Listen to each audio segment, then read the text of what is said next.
has been a busy day of canning pears. The last batch is in the canner right now, which means I have time to make something out of nothing or scraps. I'm gonna take all the pear scraps, the cores, the scraps, the seeds, everything, and I'm going to make pear scrap jelly. In order to do this, you need about a gallon Ziploc bag full of scraps. You're gonna take that, put that in your Dutch oven, and you're gonna combine with about 8 cups of water. Now that the water's in, we're gonna turn the stove on high. We want this to come to a boil, so I'm gonna cover it. Once it is boiling, we're gonna turn it down to a simmer where it's gonna stay for about an hour. So this is simmered for about an hour. So now we're at the point where we can take all of the peels out, start straining them out.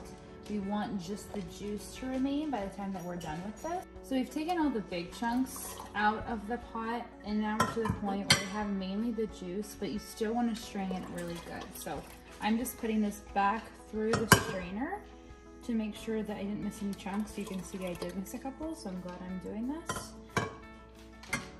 And we're gonna get 4 cups for 1 batch, 8 cups for 2 batches. I'm doing 8 cups back into your pot.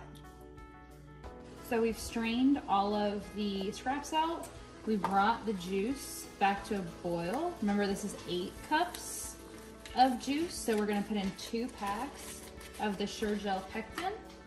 We're gonna stir that, and then we're gonna bring it back to a boil for the next step.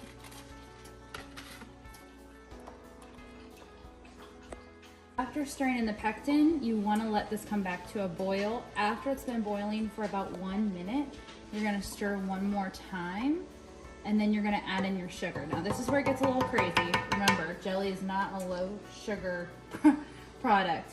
This is 8 cups of juice, so you're gonna put in 11 cups of sugar. It's a little daunting, but on a half batch or a regular sized batch, it would be 5.5 cups of sugar for the 4 cups of juice and the 1 packet of pectin. You're gonna stir that in.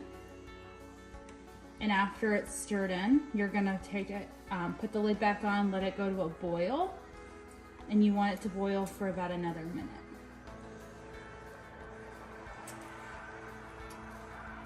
All right, so this had been at a full boil for about a minute with the pectin and the sugar. We wanted to wait until we got it to a full rolling boil, and then you start your timer from there on the minute. But we're ready to go ahead and start filling jars. When it's really hot, you can tell it's a little bit thicker. It's gonna thicken as you finish the canning process, but it's a little bit thicker already.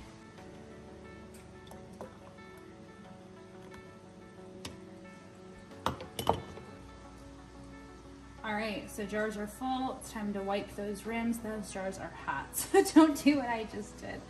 But make sure to wipe those rims, especially because these are really, really sticky. So if you want a good seal, you need to make sure you're doing a good job wiping those rims before you put the lids on. After you get the lids on, make sure that your rings are fingertip tight and you're ready to get into your water canner.